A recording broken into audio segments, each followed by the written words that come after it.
The iPhone is packed with hidden features that can make a big difference once you know where to find them. Here are 10 tips and tricks that every iPhone owner should try. Okay, let's get into it. In the Podcasts app, if there's a particular show that you'd like to listen to at a different speed from your other podcasts, you can now set playback preferences on a per-show basis. To do this, go to the show page for the podcast that you want to adjust. The easiest way to get there is to start playing one of its episodes, then tap the ellipsis button and choose Go to Show. That will take you to the main show page, where you can see all episodes for that podcast. In the top right corner, tap the ellipsis button again and choose Settings. There are several settings here, but the one that we're looking for is near the bottom. It's called Speed and Audio Adjustments. By default, it's set to Use Default Settings, which means it follows your general playback settings. But if you choose Custom for this show, you can fine-tune it specifically for this podcast. You can adjust the playback speed using the plus and minus buttons underneath, and you can also toggle Enhanced Dialogue on or off, depending on your preference. Once you've made your changes, those settings will automatically apply every time that you play an episode from that podcast. Here's a tip for Instagram that I only recently discovered, and I reckon most people don't know about it because it fixes a problem that almost everyone has had. You watch something on Instagram, a reel for example, and you want to save it or share it with someone.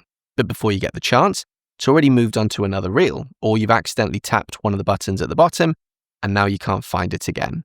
You'd assume that it's gone forever, but there is actually a way to get back to it. Firstly, this is a brand new feature as I make this video, so ensure that you've got the most up-to-date version of Instagram. Then tap on your profile icon in the bottom right corner of the screen. Tap the menu button in the top right corner. In the How You Use Instagram section, choose your activity. Scroll down again to the same How You Use Instagram section, and you'll see an option called Watch History. Tap that, and you'll see a list of all the reels that you've watched, organized from newest to oldest. From here, just tap on any reel to view it again, giving you all the options that you wanted before, like saving or sharing. Do you ever watch tips and tricks videos like this and think it would be great if you could work through the content at your own pace, maybe have something you could print out and keep, and be able to search for what you want to learn? If yes, you should definitely check out iPhone Essentials Plus.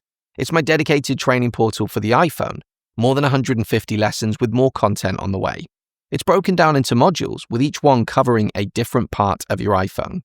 Inside each module, you'll find lessons, and every lesson comes with a short video showing you exactly what to do, a step-by-step guide with screenshots, and a downloadable PDF.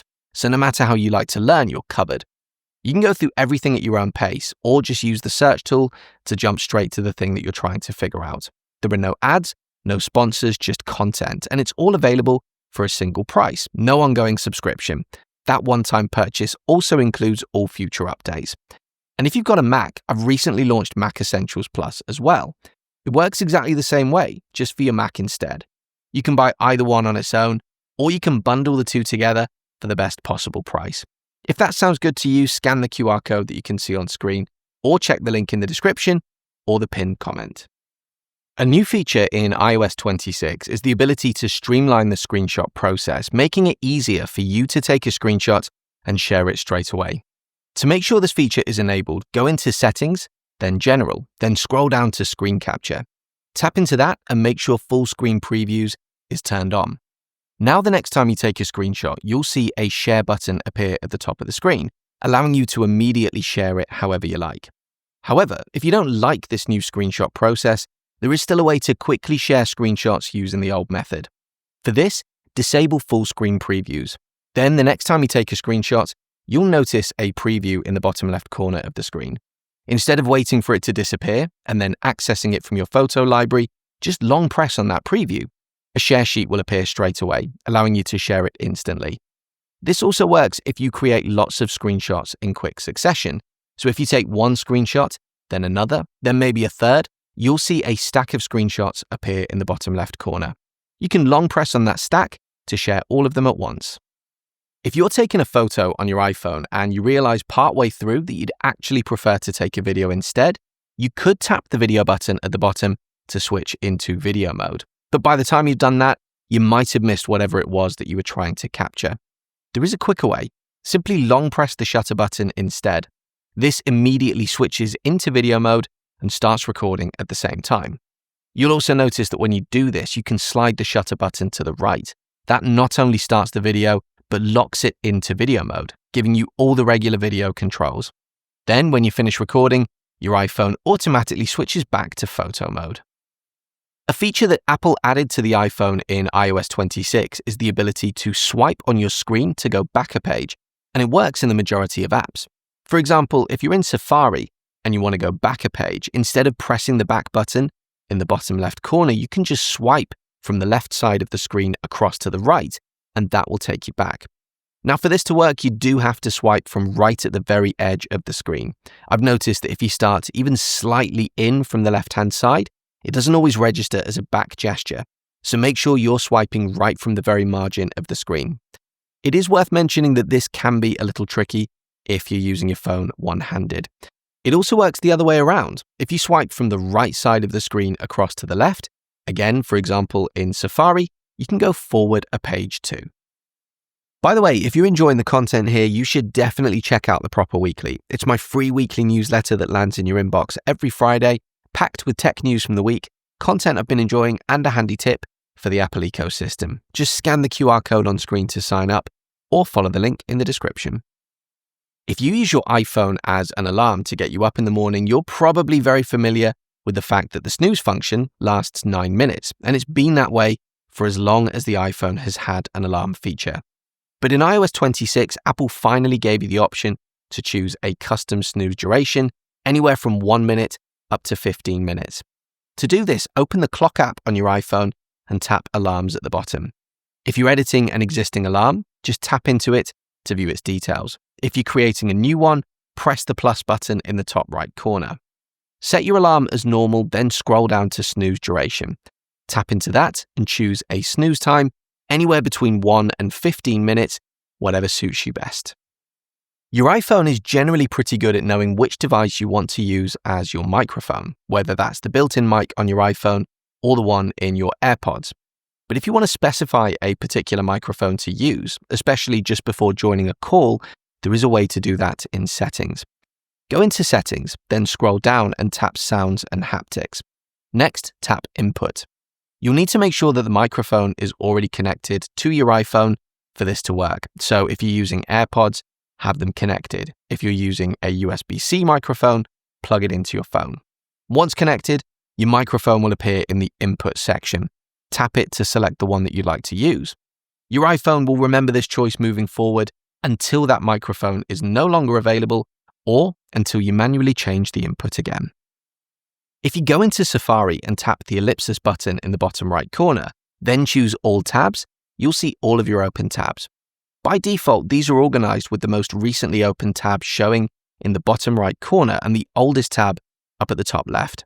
However, there are a couple of other ways that you can choose to organize your tabs.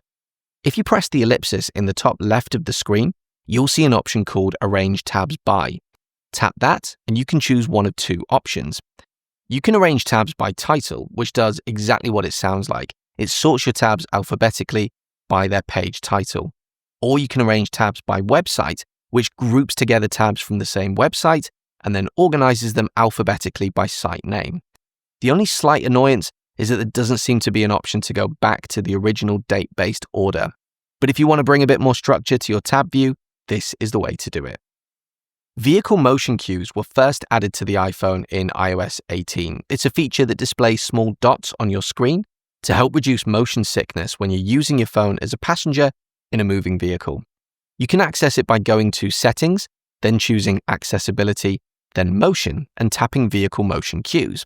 From here, you can either enable it manually or set it to come on automatically when your phone detects that you're a passenger in a vehicle. In iOS 26, Apple added a new option that lets you customize how these motion cues look. If you tap Customize Appearance, you'll see several options. You can change the pattern between regular, which provides a more stable and predictable layout, or dynamic, which Apple describes as a more engaging visual experience. I'm not entirely sure what that means in the context of an accessibility setting, but it is worth trying out to see which you prefer. You can also change the color of the dots, and you can choose whether to make them larger or to display more of them by turning on larger dots or more dots. I'm going to guess that if you use your iPhone with silent mode disabled, in other words, your iPhone plays a sound every time someone calls or messages you, you still find it really annoying when you press the side button to lock your iPhone and hear that familiar click sound. You can disable this specific sound if you want to. To do this, go into Settings, choose Sounds and Haptics, and scroll about 3/4 of the way down the page until you see an option called Lock Sound. Turn this off. Now, regardless of whether you're using your iPhone in silent mode or with sound enabled, the lock sound will never play. So there you go, that was 10 iPhone tips and tricks that I reckon most people don't know about. How about you? Did you learn something new? Or is there a tip that you think I should have included but didn't? Let me know in the comments. And as ever, if you found this video useful, do please consider leaving me a like and subscribing to my channel for more content like this in the future. See you on the next video.